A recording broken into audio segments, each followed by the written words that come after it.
Hallo liebe Anti-Aging-Enthusiasten! Heute mal ein kürzerer Beitrag über den Hintergrund meiner bisherigen Videos.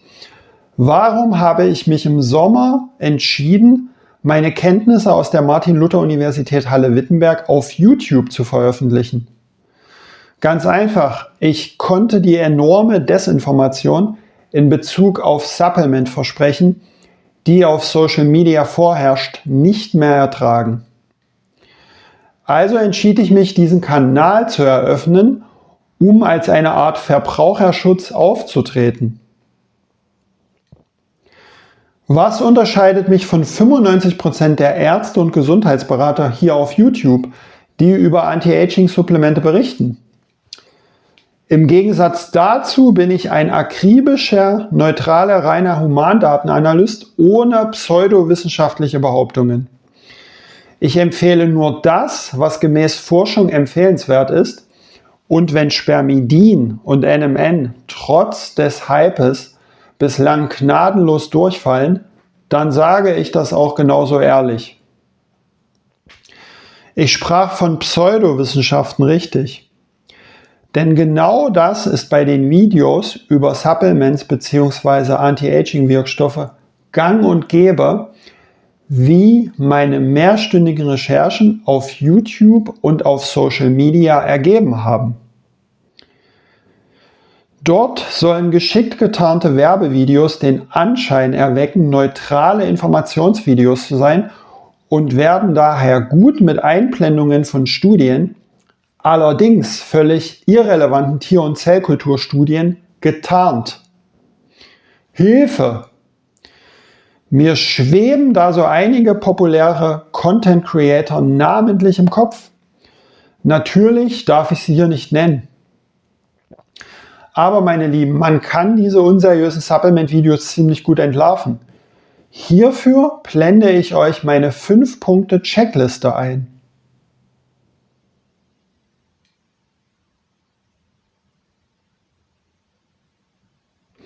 Erstens, Vorsicht! Tier- und Zellstudien sind kein Beweis für Menschen. In vielen Supplement-Videos werden Ergebnisse aus Labortier- oder Zellstudien so präsentiert, als ließen sie sich 1:1 auf Menschen übertragen. Dabei unterscheiden sich Genetik, Stoffwechsel, Dosierung, Lebensdauer und die künstliche Laborumgebung massiv von unserem echten Leben. In der Arzneimittelforschung scheitert der Großteil der Wirkstoffkandidaten, über 90%, obwohl sie zuvor bei Labortieren gut aussahen, später in klinischen Studien am Menschen. Wer so argumentiert, blendet aus, dass nur methodisch seriöse Humanstudien etwas über den tatsächlichen Nutzen und die Risiken beim Menschen aussagen. Zweitens, große Versprechen ohne echte Humanstudien. Ein Warnsignal. Sehr typisch ist, es fallen große Worte wie verlängert die Lebensspanne oder verjüngt deine Zellen, aber dahinter stehen bestenfalls nur sehr kleine, kurze oder gar keine kontrollierten Studien am Menschen. Statt überzeugender Daten zu Gesundheit, Funktion oder Krankheitsrisiko sieht man dann oft nur einzelne Laborwerte oder Blutmarker, deren Bedeutung für den Alltag teils unklar bleibt. Wenn die Sprache nach Wundermittel klingt, die Humanbasis aber extrem dünn ist das ein klares Warnsignal. Drittens, Forschungslücken und Grenzen werden absichtlich verschwiegen. Ein weiteres Muster, es scheinen nur die positiven Ergebnisse wichtig zu sein. Einzelne günstige Studien, egal ob Tier-, Zell- oder kleine Humanstudien, werden herausgegriffen, während Gegenstudien, neutrale Resultate oder methodische Schwächen nicht erwähnt werden.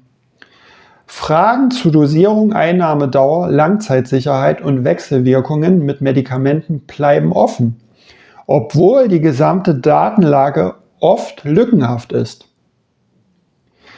Wer Forschungslücken und Grenzen absichtlich verschweigt, will kein ehrliches Bild zeichnen, sondern ein glatt poliertes.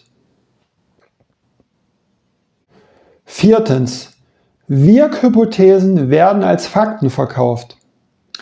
Auch beliebt ist, theoretische Wirkmodelle als gesicherte Realität zu verkaufen.